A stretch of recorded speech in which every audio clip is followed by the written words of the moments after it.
পারিবারিক কুড়িতে সার্জিসের প্রোগ্রামে ৮ মিনিট বিদ্যুৎ সংযোগ বন্ধ ছিল।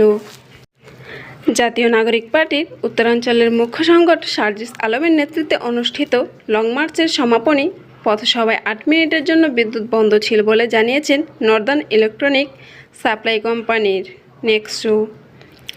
একই সঙ্গে ঘটনাটি একটি দুর্ঘটনাজনিত কারিগরি সমস্যা ছিল বলেও জানান তিনি। গত রোববার 12 অক্টোবর নেসকোর সহকারী প্রকৌশলী নুরুল ইসলাম এই তথ্য জানিয়েছেন। নেসকোর ভারপ্রাপ্ত প্রকৌশলী বলেন, গতকাল শনিবার রাত 9:20 বৈশাখী মোড় এলাকায় একটি লাইনে আগুন লাগে। বিষয়টি বুঝতে পেরে সঙ্গে সঙ্গে বিদ্যুৎ লাইন বন্ধ করা হয়। পরবর্তীতে কারিগরি টিম দ্রুত ব্যবস্থা নিয়ে 9:28 সংযোগ পুনরায় সচল করে, অর্থাৎ মাত্র 8 মিনিটের বিদ্যুতের সংযোগ বন্ধ ছিল।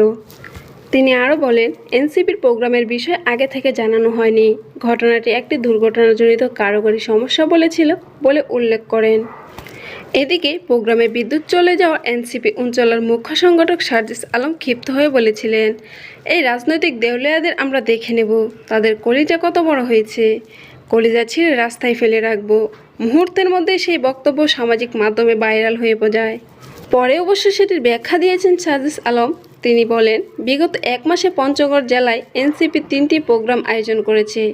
প্রতিটি প্রোগ্রামে যখন আমি বক্তব্য দিতে শুরু করি তার 2-1 মিনিটের পরেই বিদ্যুৎ চলে যায়।